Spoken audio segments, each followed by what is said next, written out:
Podcast livre Les enquêtes d'Anna Swensen, le tome 5 Meurtre et cupcake au caramel de Johann Fluck. Présentation du roman. Le titre en VO du roman est Fudge Cupcake Murder. Il a été publié en France en 2022 aux éditions de Cherche Midi. Il fait 386 pages. Je lui ai mis la note de 9 sur 10 et le conseille au lecteur aimant les cosy mysteries. Quatrième de couverture. Le caramel qui ne vous tue pas vous rend plus fort. Ces derniers temps, l'existence d'Anna a une saveur douce amère. Certes, sa sœur Andrea est enceinte et c'est une source inépuisable d'irritation et d'amusement. Et oui, elle prend toujours beaucoup de plaisir à donner des cours de cuisine au lycée de Lake Eden.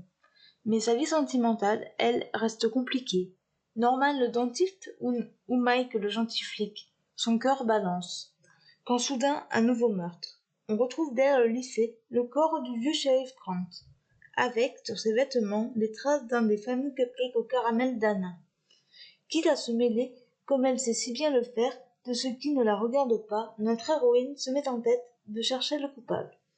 Sa mère et son chat ne seront pas en reste pour rendre cette histoire à la fois sucrée et piquante. Secret scandaleux, trahison brûlante, rebondissement en pagaille, tous les ingrédients sont réunis pour une nouvelle enquête passionnante, ainsi, bien sûr, que de nouvelles recettes de pâtisserie toujours succulentes, et bien nécessaires pour affronter ces multiples péripéties.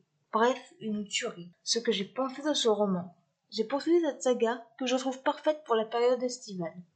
Le résumé étant très long, je n'en parlerai pas davantage. Les personnages sont toujours aussi sympathiques. Anna va, encore une fois, trouver un cadavre dans la benne à ordures du lycée de la ville. Elle va vouloir mener son enquête. Du côté de sa vie amoureuse, son cœur balance entre Mike et Norman. Sa sœur, Andrea, est enceinte. Cela donne lieu à des situations cocasses. Bill, le mari d'Andrea, est aux petits soins pour sa femme.